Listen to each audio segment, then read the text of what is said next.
கொத்தமல்லி சட்னி எப்படி பண்றதுன்னு பார்க்கலாம். ஒரு டேபிள் ஸ்பூன் வானிலையில எண்ணெய் விட்டு நல்லெண்ணெய் விட்டு காஞ்ச உடனே மிளகாய் போட்டு அது வறுபடணும்.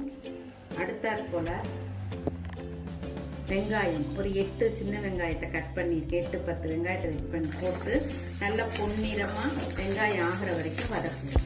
வெங்காயம் நல்லா வதங்கின பிறகு ஒரு 1/4 கப் தேங்காய் பூ அது லேசா வறுபடணும். வெங்காய்க்கு அப்புறம் 1/2 டேபிள் ஸ்பூன் பொட்டுக்கடலை அது லேசா வறுபடணும். இதோட சிறிதளவு பெருங்காயத்தூள்,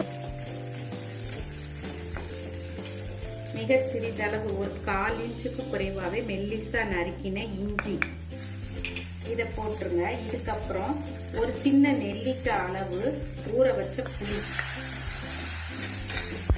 தேவையான அளவு உப்பு போட்டுட்டு நம்ம நறுக்கி வச்சிருக்க கொத்தமல்லி, ஒரு மீடியம் சைஸ் கொத்தமல்லி தலை கட் செய்து இதுல ரொம்ப இழையா ஆயாம அந்த மெல்லிசு தண்டுகளோட முத்தின தண்டை விட்டுட்டு மெல்லிசு தண்டுகளோட ஆஞ்சிட்டு கிளீன் பண்ணி வச்சிருக்கேன். வாஷ் பண்ணி அதை இதோட போட்டுட்டு ரொம்ப நேரம் இதை வதக்கக்கூடாது. என்னுடைய ஒரிஜினல் அந்த ஃப்ளேவர் போகக்கூடாது, வாசம். அதனால லேசா ஒரு 10-20 செகண்ட்லயே அடுப்பை ஆஃப் பண்ணிடுங்க. பண்ணிட்டு சூடு ஆறின பிறகு சட்னி அரைச்சிட்டு பிறகு மிக்சியில் போட்டு கொஞ்சமாக தண்ணி விட்டு கொஞ்சம் கோர்ஸாக அரைச்சிக்கலாம். அதுதான் இந்த கொத்தமல்லி சட்னி. இதில் புளி இல்லாட்டியும் ஒரு லெமனும் 1/2 லெமனும் ஸ்குவீஸ் பண்ணி கடைசியில் அரைச்ச பிறகு விடலாம், நல்லாயிருக்கும்.